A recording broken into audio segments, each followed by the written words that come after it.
Okay, so let's talk about the very basics of digestion and absorption, what it is you need to know for a human bio class, which is a lot less than you need to know for anatomy and physiology. So starting with carbohydrates, remember that started in your mouth when your salivary glands release the amylase, but then the low pH from the hydrochloric acid in your stomach neutralize that amylase, and so it stopped. So you only had mere seconds, 30 seconds at the most. But then once your pancreatic secretions hit your duodenum, it restarted. So pancreatic amylase worked on their carbohydrates and pretty much broke it down into disaccharides. And then recall that your small intestine had cells that actually produced various enzymes. For instance, maltase was produced, which would act on maltose to give you 2-glucose. Sucrase was produced, which would act on table sugar to give you glucose and fructose. And lactase was produced, which would act on lactose to give you glucose and galactose. So once we have these monomers, they then can be absorbed and then be released into the blood capillaries. So for this course, just remember glucose is then going to be released into the bloodstream, be sent to the liver via the hepatic portal system. But let's talk for a moment about lactose, the sugar, and lactase, the enzyme. So lactose is a disaccharide, and when it binds to its enzyme lactase, lactose is broken into a glucose and a galactose sugar. So now we have monomers, which are much easier to absorb. If we don't have lactase, it can't be broken down, and you still have a disaccharide, which is going to have an osmotic pull. And if you remember osmosis, that had to do with movement of water. So what that means is as lactose travels through your small intestine, it is going to be sucking water, keeping water inside the lumen of the small intestine. So you are going to be bloated with a bunch of extra liquid, and you'll be able to push and hear all the little gurgling as you're going along. And people who don't have enough lactase are said to be lactose intolerant. So you'll have this fluid retention, but there is more. So if you have a lactose intolerant, your symptoms can start as quick as half an hour, depending how much lactose you take, or it could be as long as 2 hours. And did you know as you age, the amount of lactase you produce goes down? So maybe in your youth and in your 20s, you can have all the dairy products you wanted. And then in your 40s, 50s, and 60s, you find you're become intolerant to cow milk, and you can't have ice cream and cheeses on your pizza that you used to. But here, let me give you a hint about that. The soft cheeses tend to have a lot more lactose than the hard cheeses. So mozzarella, Monterey Jack, more lactose than a hard aged cheddar. Aged cheeses, less lactose. The more expensive niche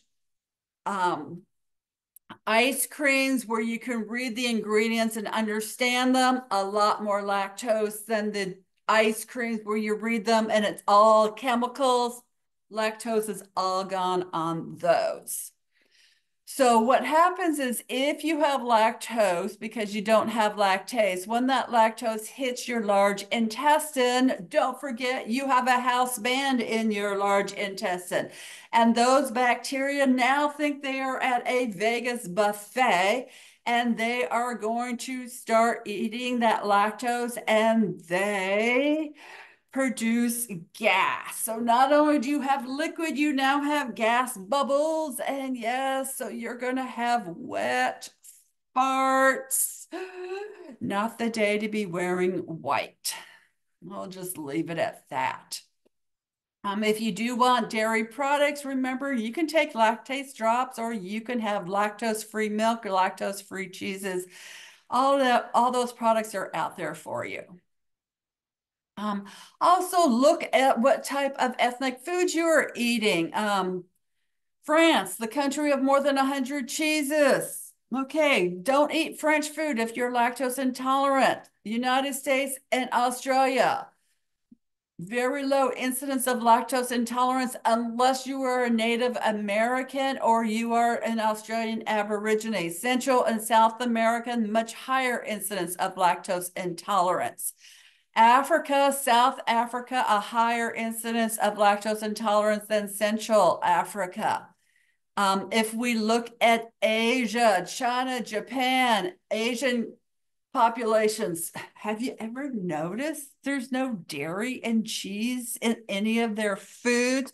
Well, there's a reason for that, and that's because they don't have the lactase enzyme. Okay, we're done with carbohydrates. Let's move on to proteins. So, as you recall, the stomach produced hydrochloric acid, which worked on pepsinogen to give us pepsin, which started working on proteins and broke them down to polypeptides.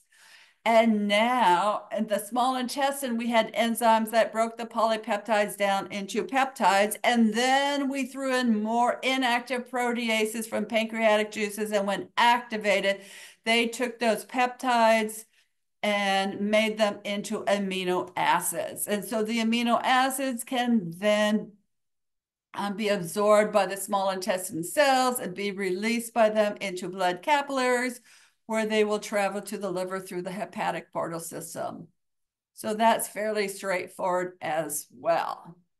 But what is not straightforward is what happens to lipids. All right.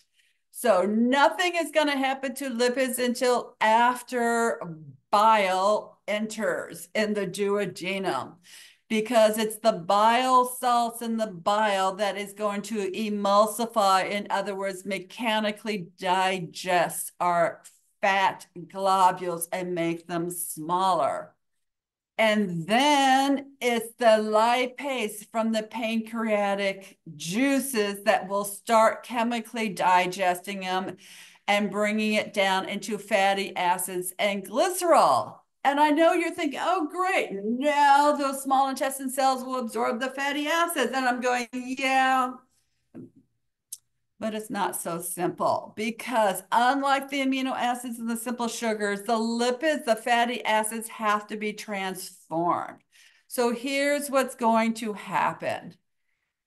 The fatty acids are going to join together to form a triglyceride. So 3 fatty acids will join together, form a triglyceride, and then bind to a protein to form what is called a chylomicron. And this all happens inside the Golgi apparatus. Remember the Golgi apparatus, kind of like the UPS processing center, was taking a protein and taking fat and putting the two together. And then the chylomicrons through secretory vesicles get taken through exocytosis, released, and then they enter the lacteals.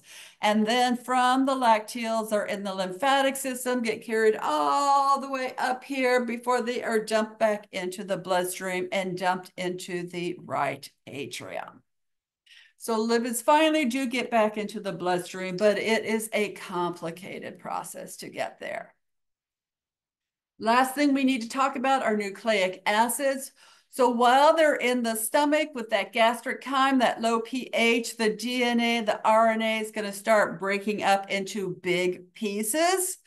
And then nothing happens until pancreatic juice starts working on it and degrading it into what we call nucleotides. And to refresh your memory, a nucleotide is a base with its attached sugar and a phosphate.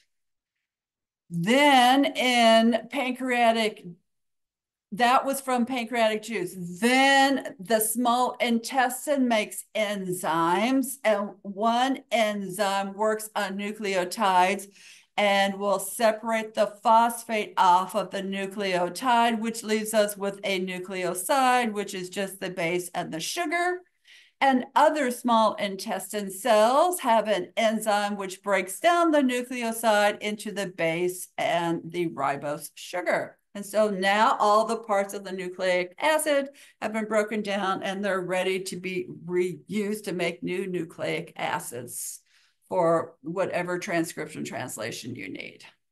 That's it for this section. Thank you so much for all your hard work. Come on back. We only have one more section for the digestive system.